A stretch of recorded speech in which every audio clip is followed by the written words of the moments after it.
नमस्कार, न्यूज़ 18 पर स्वागत है आपका। मैं हूं आपके साथ सुहानी मलिक। बुलेटिन की शुरुआत करेंगे मुजफ्फरनगर से आ रही इस बड़ी खबर के साथ, जहां मुजफ्फरनगर में आज किसानों का धरना प्रदर्शन है। ट्रैक्टर के माध्यम से एसएसपी कार्यालय पर यह धरना प्रदर्शन होगा और किसान बड़ी तादाद में मुख्यालय पर पहुंचेंगे। बड़ी खबर इस वक्त की मुजफ्फरनगर से, जहां किसानों की आवाज उठाने वाली भारतीय किसान यूनियन ने पश्चिमी उत्तर प्रदेश के मुजफ्फरनगर जनपद में 23 अक्टूबर यानी कि आज किसानों की विभिन्न मांगों को लेकर एसएसपी कार्यालय का घेराव किया जाएगा। इसको लेकर रविवार को ही भारतीय किसान यूनियन के राष्ट्रीय प्रवक्ता राकेश टिकैत ने अपने आवास पर किसान और अपने कार्यकर्ताओं के साथ एक बैठक कर धरने प्रदर्शन को लेकर रणनीति तैयार की थी। बताया जा रहा है कि एसएसपी कार्यालय के घेराव को लेकर किसान बड़ी तादाद में अपने ट्रैक्टरों से मुख्यालय पर पहुंचेंगे और किसानों पर दर्ज झूठे मुकदमे, गन्ना भुगतान, वैद्युत बिल और अन्य समस्याओं को लेकर भारतीय किसान यूनियन के बैनर तले आज किसानों का ये बड़ा प्रदर्शन होने वाला है, जिसके बारे में अधिक जानकारी यहाँ देते हुए बीक्यू के राष्ट्रीय प्रवक्ता राकेश टिकैत ने भी कहा था कि यहाँ बहुत समस्या है। ये धरना हमारे यहाँ गन्ने के मामले में चला हुआ है और पहले बहुत पावर अधिकारियों को जो अधिकारी की पावर थी वो जिले में रहती थी। तो आज किसानों की विभिन्न समस्याओं को लेकर यहाँ एसएसपी कार्यालय पर किसानों का धरना प्रदर्शन देखने को मिलेगा, जो भारतीय किसान यूनियन के जो बैनर तले ये प्रदर्शन होगा। बड़ी खबर इस वक्त की मुजफ्फरनगर से, और किसान यहाँ बड़ी तादाद में अपने ट्रैक्टरों से पहुंचेंगे। मुजफ्फरनगर से इस वक्त की बड़ी खबर। और इसी खबर पर तमाम जानकारी साझा करने के लिए अमित का रुख कर लेंगे। अमित, आपसे जानना चाहेंगे, आज मुजफ्फरनगर में किसानों का धरना प्रदर्शन है, एसएसपी कार्यालय का घेराव करेंगे, क्या कुछ पूरी अपडेट है?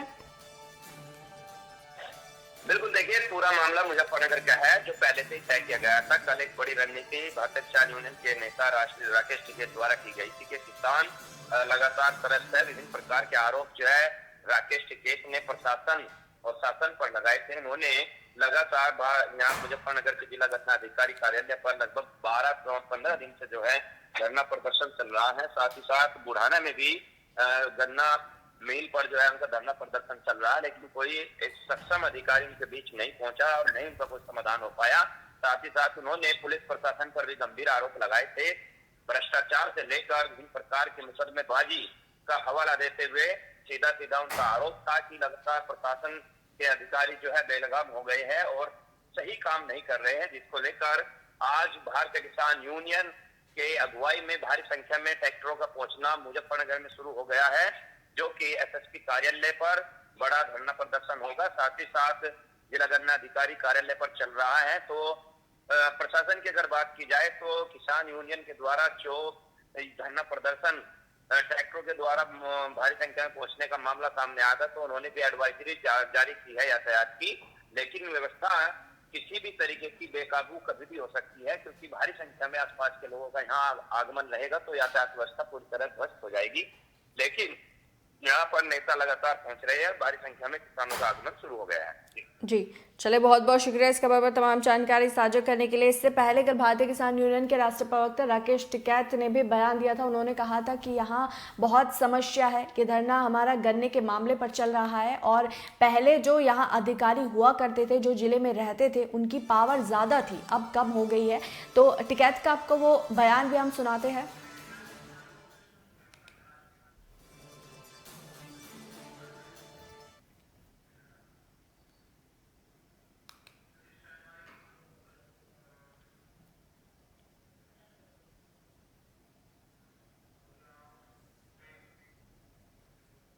और रामपुर जेल से शिफ्ट करते समय आजम खां का एक वीडियो सामने आया, जिसमें वो ये कहते नजर आए कि हमारा एनकाउंटर हो सकता है, कुछ भी हो सकता है। अब इस पर बसपा सांसद दानिश अली ने इसे लेकर उत्तर प्रदेश पुलिस को निशाना साधा है और राज्य सरकार को आड़े हाथों लिया है। बसपा सांसद दानिश अली ने अपने सोशल मीडिया अकाउंट पर पोस्ट कर लिखा कि आजम खां का ये डर बेवजह नहीं है। उत्तर प्रदेश में पूर्व सांसद अतीक अहमद और उनके भाई पूर्व विधायक अशरफ की पुलिस कस्टडी में हत्या दुनिया देख चुकी है।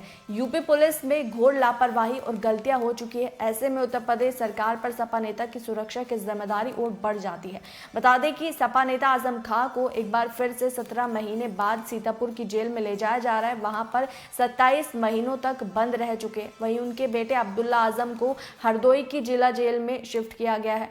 फिलहाल हरदोई में हाई सिक्योरिटी बैरक नहीं होने के कारण अब्दुल्ला आजम को आम बंदियों के साथ सामान्य बैरक में ही रहना पड़ेगा। दानिश अली का बयान सुनाते हैं।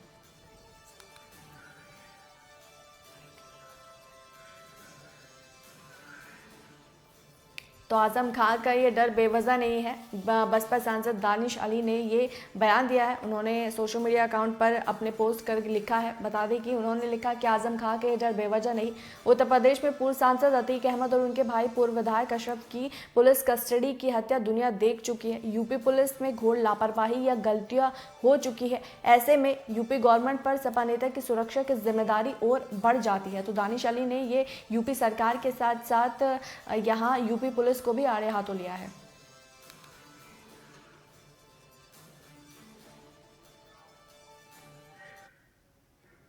और इसी बीच शुरू करेंगे मिर्जापुर से आ रही इस बड़ी खबर का, जहां मुख्य सचिव दुर्गाशंकर मिश्रा पहुंचे हैं मिर्जापुर और एक दिवसीय दौरे पर यहां पहुंचे हैं CS Durgashankar Mishra. Medical college का मुख्य सचिव ने दौरा भी किया और जिले में चल रही विकास योजनाओं की समीक्षा के निर्माणाधीन विंध्य कॉरिडोर का भी उन्होंने निरीक्षण किया है। बड़ी खबर इस वक्त की मिर्ज़ापुर से आपको बता रहे हैं, जहां मिर्ज़ापुर में मेडिकल कॉलेज का मुख्य सचिव ने दौरा किया और जो जिले में तमाम विकास योजनाएं चल रही है उनकी भी समीक्षा उन्होंने ली है। और इसी खबर पर तमाम जानकारी साझा करने के लिए धर्मेंद्र का रुख कर लेंगे। धर्मेंद्र, आपसे जानना चाहेंगे, मुख्य सचिव का यहाँ मिर्जापुर में दौरा है, तो क्या कुछ उनके कार्यक्रम यहाँ रहने वाले हैं, क्या कुछ उन्होंने निरीक्षण यहाँ किया है? सोनी, बिल्कुल आपको बता दें, मुख्य सचिव दुर्गाशंकर मिश्रा कल विंध्याचल पहुंचे थे। उन्होंने मां विंध्यवासिनी का दर्शन पूजन किया। उसके बाद वो मिर्जापुर में अधिकारियों के साथ एक समीक्षा बैठक किए। उसके बाद मेडिकल कॉलेज का भी निरीक्षण किए। मंडल आयुक्त कार्यालय सभागार कक्ष में उन्होंने विंध्य कॉरिडोर और विकास कार्यों की भी एक समीक्षा बैठक की। आज उन्होंने मां विंध्यवासिनी का दर्शन पूजन किया और साथ में विंध्य धाम जो बन रहा है उसका भी निरीक्षण किया और अपने अधिकारियों को जरूरी दिशा निर्देश दिए। नवरात्रि का महीना चल रहा है, सुरक्षा के मद्देनजर भी उन्होंने अधिकारियों के साथ एक बैठक की है। वो पुनः लखनऊ के लिए रवाना हो गए हैं। जी चले, बहुत बहुत शुक्रिया इस खबर पर तमाम जानकारी साझा करने के लिए। तो खबर मिर्ज़ापुर से, जहां मुख्य सचिव दुर्गाशंकर मिश्रा मिर्ज़ापुर पहुंचे, जहां उन्होंने यहां निरीक्षण भी किया और अधिकारियों को दिशा निर्देश भी दिए।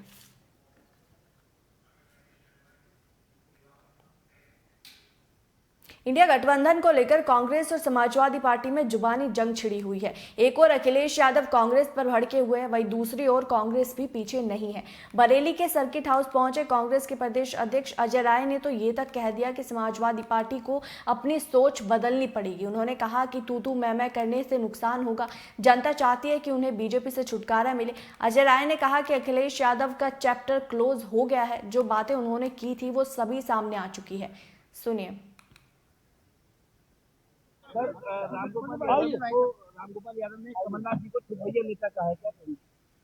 ऐसा है कि जो आज जिन्होंने जो बातें कही, मैं समझता हूँ उनकी वो सोच होगी। हमारे लिए वो बड़े नेता हैं, हम सबके नेता हैं और मध्य प्रदेश के मुख्यमंत्री रहे हैं और निश्चित तौर से प्रदेश अध्यक्ष है और वो एक बहुत बड़ा उनका कद है, बहुत बड़े नेता है। सर, समाजवादी पार्टी के राष्ट्रीय अध्यक्ष जो है अखिलेश यादव जी कह रहे हैं कि कांग्रेस को अगर गठबंधन नहीं करना है तो वो हमारे साथ क्या कहते हैं षड्यंत्र साजिश ना करे। निश्चित तौर से कोई साजिश नहीं हो रही है, कोई बात इस तरह की नहीं हो रही है। जो बातें हो रही हैं वो बैठकर उस पर विचार होगा, उसके सोच उस पर काम होगा। हमारे जितने भी नेता हैं वो मजबूती के साथ सब लोग खड़े हैं। सर, जिससे सवाल उठे हैं अभी गठबंधन को लेकर, भाजपा भी तो आप क्या करेंगे? नहीं, अब वो राष्ट्रीय नेतृत्व उस पर तय करेगा, जो भी निर्णय राष्ट्रीय नेतृत्व करेगा। आज आपके बयान के बाद अखिलेश यादव जी ने ये कहा है कि आपको लेकर कि वो उन्होंने जो हमारे लिए कहा है, माता अपने पिता माँ बहन पर ना जाएं और इससे पहले मैं मुख्यमंत्री और उप मुख्यमंत्री को भी सबक सिखा चुका हूँ। तो अगर वो इस भाषा में बात करेंगे तो हम भी इसी भाषा में उनसे कहेंगे। और समाजवादी पार्टी के राष्ट्रीय महासचिव प्रोफेसर रामगोपाल यादव फिरोजाबाद के दौरे पर पहुंचे। इस दौरान उन्होंने बीजेपी सरकार को घेरने के साथ साथ आजम खां को जेल भेजे जाने पर भी सवाल उठाए। उनका कहना है कि बीजेपी मुसलमानों को परेशान कर रही है। रामगोपाल यादव के अनुसार बीजेपी का क्राइटेरिया ही मुसलमानों को परेशान करने का है। बयान सुनाते हैं आपको। निरंतर अन्याय हो रहा है। कभी ऐसा होता है, मान लीजिए जिसमें सज़ा हुई है उसमें अगर सर्टिफिकेट बेटे ने लगाया था तो माँ बाप को दोषी ठहराया जा सकता है। कभी ऐसा नहीं हुआ। अब दिक्कत ये है कि इस देश में तो खासतौर से उत्तर प्रदेश में अगर कहीं भी नाम मुस्लिम आता है तो कैसे उसे परेशान किया जाए, कैसे दंडित किया जाए, सिर्फ यही क्राइटेरिया रह गया है। कमलनाथ टिप्पणी कर रहे हैं बार-बार गठबंधन को लेकर, आप क्या कहेंगे? अरे कमलनाथ जी मेरे दोस्त हैं, उनसे मैं कुछ नहीं कहूँगा। ये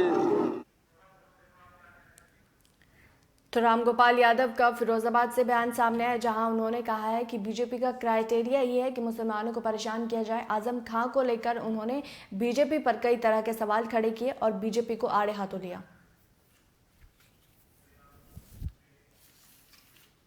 और इसी बीच रुक करेंगे बांदा से आ रही इस बड़ी खबर का, जहां बांदा में ट्रक ने ऑटो में जोरदार टक्कर मारी। ऑटो अनियंत्रित होकर सड़क किनारे पलट गई। बांदा से इस वक्त की बड़ी खबर, जहां ट्रक ने यहां ऑटो में जोरदार टक्कर मारी है। ऑटो अनियंत्रित होकर सड़क किनारे पलट गई और ऑटो में सवार आधा दर्जन सवारी इसमें घायल हुए हैं। पुलिस की मदद से फिलहाल घायलों को अस्पताल में भर्ती कराया गया है। इस वक्त की बड़ी खबर आपको बता रहे हैं, जहां ऑटो में आधा दर्जन से ज़्यादा सवारी जो थी वो सवार थी, जिसके बाद कई इसमें घायल भी हुए हैं।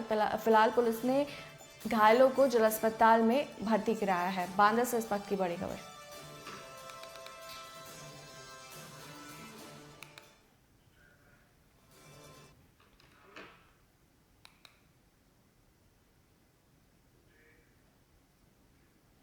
उत्तर प्रदेश सरकार के द्वारा प्रदेश के सभी मदरसा सर्वे के बाद एक बार फिर से मुजफ्फरनगर के मदरसे चर्चाओं में है।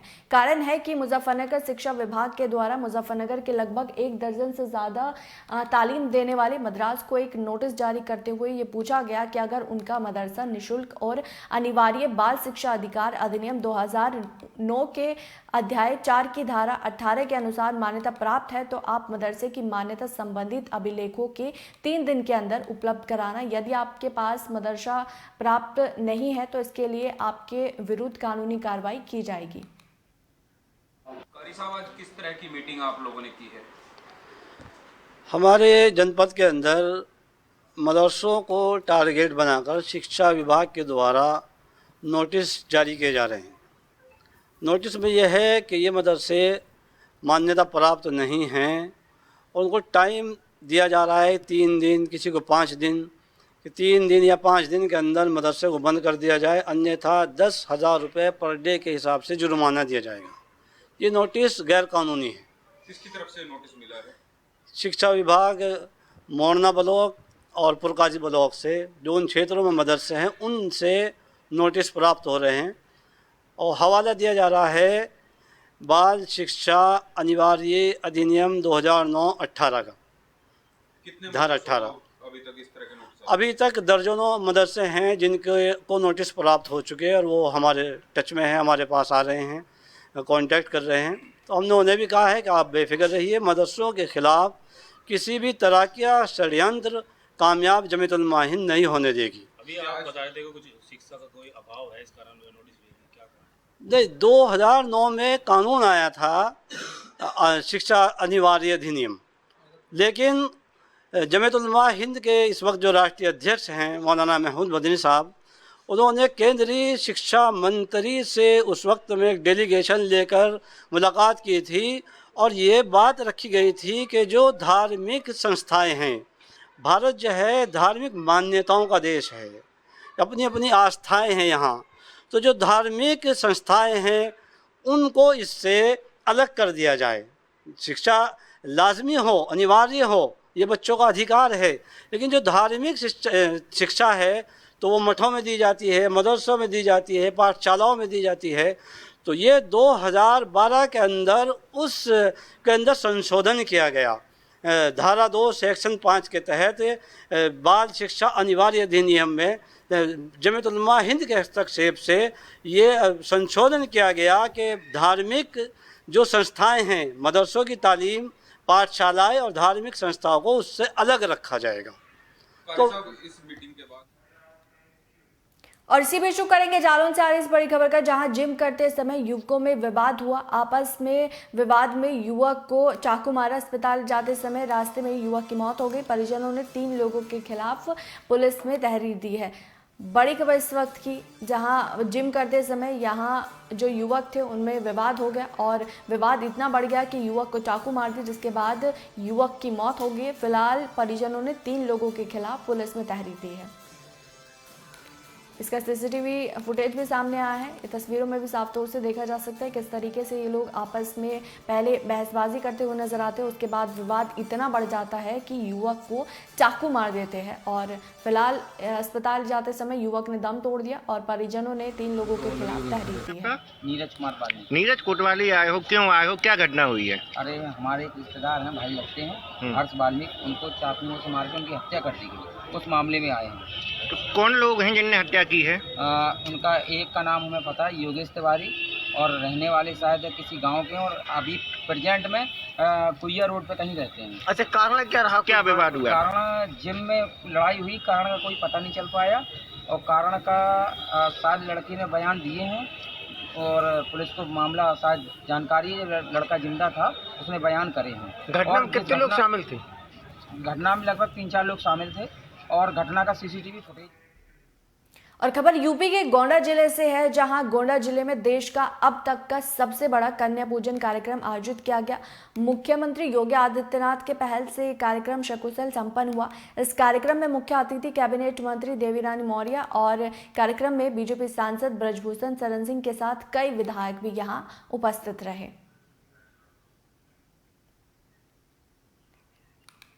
इस गोंडा के ऐतिहासिक मैदान में जिला प्रशासन के द्वारा विशेष करके इस जिला की जिलाधिकारी महोदया ने बढ़ करके इसमें भागीदारी की। 11,000 बच्चियों का प्रसाद की व्यवस्था यहाँ पर की गई और हम समझते हैं ये अद्भुत कार्यक्रम है और इसके लिए हजारों की तादाद में कर्मचारी, अध्यापक, समाजसेवी सब लगे और एक अद्भुत दृश्य इस समय यहाँ पर चल रहा है। इस में देश भर से में सबसे बड़ा ये आयोजन किया गया कन्या पूजा कार्यक्रम का, जिसमें ब्रजभूषण शरण सिंह भी पहुंचे थे और यहाँ के जो कैबिनेट मंत्री थी वो भी पहुंचे थे। सीएम योगी आदित्यनाथ की पहल से इस कार्यक्रम का आयोजन किया गया। बड़े स्तर पर इस कार्यक्रम को आयोजित किया गया। इसमें बीजेपी के विधायक और जो तमाम सांसद है वो भी यहाँ पहुंचे थे। ब्रजभूषण शरण सिंह हो, बेबी रानी मौर्य हो या फिर अन्य जो विधायक है वो। और इसी बीच शुरू करेंगे फिरोजाबाद से आ रही इस बड़ी खबर का, जहां खेत में बनी होद में गिरने से मासूम की मौत का मामला सामने आया है। परिवार के लोगों ने अस्पताल में भर्ती कराया और डॉक्टरों ने उसे मृत घोषित कर दिया। बड़ी खबर इस वक्त की फिरोजाबाद से, जहां खेत में बनी होद में गिरने से मासूम की मौत का मामला सामने आया है, जिसके बाद परिजनों ने उसे अस्पताल में भर्ती कराया, लेकिन तब तक उसे डॉक्टरों ने मृत घोषित कर दिया था।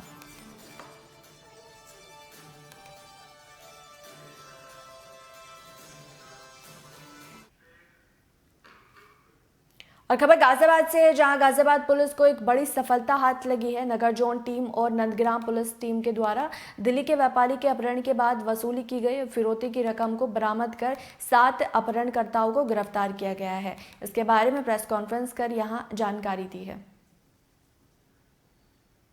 कुछ लोगों को अरेस्ट भी किया है, क्या है पूरा मामला? कि दिनांक 14/15 की देर रात्रि को भी हमको ये सूचना प्राप्त हुई कि एक वादी जिनका नाम शशांक शर्मा है, जो कि मूलतः दिल्ली के रहने वाले हैं, उनको उनके स्कूल में ही परिचित मित्र ईशान त्यागी ने ताजनगर एक्सटेंशन में ज्योति विलास नाम के एक टावर में एक फ्लैट में उनको बुलाया और वहाँ पर जब वो वहाँ पर पहुँचे हैं तो उसके बाद वहाँ पर उनको 5 और अन्य व्यक्ति वहाँ पर मिले। उनको एक कमरे में बंधक बना लिया गया और पिस्टल के दम पर गन पॉइंट पे उनसे 6 करोड़ रुपए की रंगदारी डिमांड करी और वहीं पर उनसे फ़ोन करवा के उनके व्यापारी मित्रों से लगभग 3.25 करोड़ रुपए दिल्ली में कैश डिलीवर करवाया गया और साथ ही साथ बाकियों का एक पेपर पे कमिटमेंट ले लिया गया कि वो 25-25 लाख रुपए के पीडीसी चेक आगे उनको देते रहेंगे। इसमें हमारी टीम को जो कि एसीपी रवि सिंह और हमारे एसओजी प्रभारी लोग अंदर हैं उन्होंने लीड करा।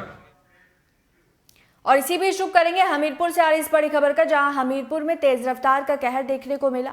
पुलिस पेट्रोलिंग कार में ट्रक ने जोरदार टक्कर मारी। कोबरा बाइक सहित अन्य वाहन है वो इसमें क्षतिग्रस्त हुए हैं और हादसे में 5 पुलिसकर्मी बुरी तरीके से घायल हो गए हैं। इस वक्त की बड़ी खबर हमीरपुर से। हमीरपुर में तेज रफ्तार का कहर देखने को मिला, जहाँ जो पुलिस पेट्रोलिंग वाली कार थी उस पर टक्कर मारी गई है और ट्रक ने जोरदार टक्कर मारी है। इस हादसे में बाइक सहित अन्य वाहन भी क्षतिग्रस्त हुए हैं और इस हादसे में 5 पुलिसकर्मी बुरी तरीके से घायल हुए हैं। हमीरपुर से खबर।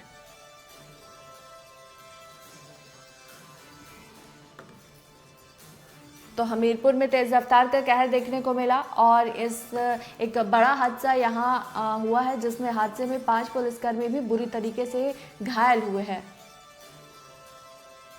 और इस हादसे में बाइक सहित अन्य जो वाहन है वो भी क्षतिग्रस्त हुए हैं। पुलिस पेट्रोलिंग कार में ट्रक ने जोरदार टक्कर मारी है, जिसके बाद इस हादसे में 5 पुलिसकर्मी बुरी तरीके से घायल हुए हैं और अन्य जो वाहन थे वो भी इस समय अपनी चपेट में ले लिए और बाइक सहित अन्य वाहन भी इसमें क्षतिग्रस्त हुए हैं।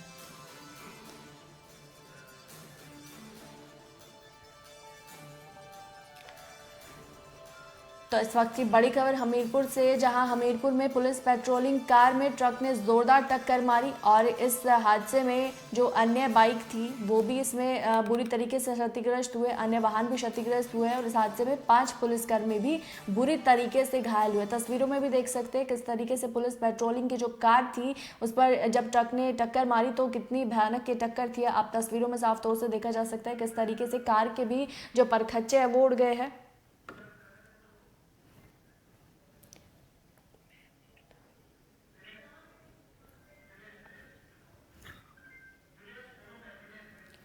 और इसी खबर पर तमाम जानकारी साझा करने के दिनेश का रुख कर लेंगे। आपसे जानना चाहेंगे, पुलिस पेट्रोलिंग कार में ट्रक ने टक्कर मारी है और इस हादसे में 5 पुलिसकर्मी बुरी तरीके से घायल हुए। क्या कुछ पूरी अपडेट है? जी देखिए, मैं बताना चाहूंगा कि पुलिस पेट्रोलिंग के दौरान पुलिस कार में जो है ट्रक ने टक्कर मार दी थी, जिसके बाद जो है 5 पुलिसकर्मी बुरी तरीके से घायल हो गए थे। उनको जो है जिला अस्पताल रेफर किया गया था, जिला अस्पताल भेजा गया था इलाज के लिए। उसके बाद उनको कानपुर जो है रेफर कर दिया गया है। डॉक्टरों ने हालत गंभीर बताई हुई है। जिसके बाद जो है उपनिरीक्षक की तहरीर पर थाना मौलाहा में जो है ट्रक चालक के विरुद्ध तमाम संगीन धाराओं में मुकदमा भी दर्ज किया गया है। जी चले, बहुत बहुत शुक्रिया इस खबर पर तमाम जानकारी साझा करने के लिए। तो हमीरपुर से इस वक्त की बड़ी खबर, जहां पुलिस पेट्रोलिंग कार में ट्रक ने जोरदार टक्कर मारी और इस हादसे में 5 पुलिसकर्मी भी बुरी तरीके से घायल हो गए हैं।